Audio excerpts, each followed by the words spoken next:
राधे राधे। आज की इस वीडियो में हम बात करेंगे अश्विन कृष्ण पक्ष की इंदिरा एकादशी व्रत की कथा के बारे में। तो कथा कुछ इस प्रकार है।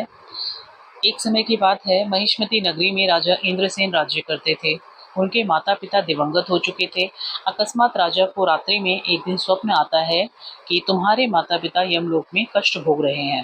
निद्रा भंग होने के पश्चात राजा अत्यंत चिंतित होते हैं और सोचते हैं कि किस प्रकार अपने पितरों को इस यातना से मुक्ति दिलाई जाए।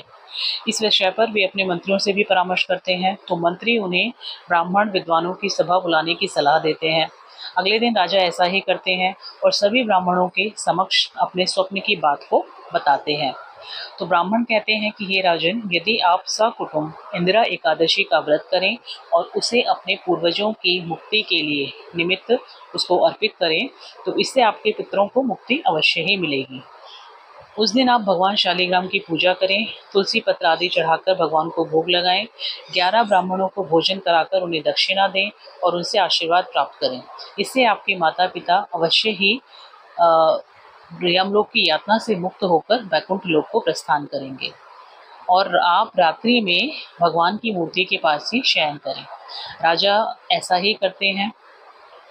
और जब राजा मंदिर में रात्रि में सो रहे थे, तभी राजा को भगवान के दर्शन होते हैं और भगवान उनसे कहते हैं कि हे राजन, इस व्रत के प्रभाव से तुम्हारे सभी पितृ अब स्वर्ग लोक को पहुंच चुके हैं। राजा इंद्रसेन भी इस व्रत के प्रभाव से इस लोक के समस्त सुखों को भोगकर अंत में स्वर्ग को जाते हैं। तो ये थी इंदिरा एकादशी के व्रत की कथा, जो अत्यंत ही प्रभावकारी है।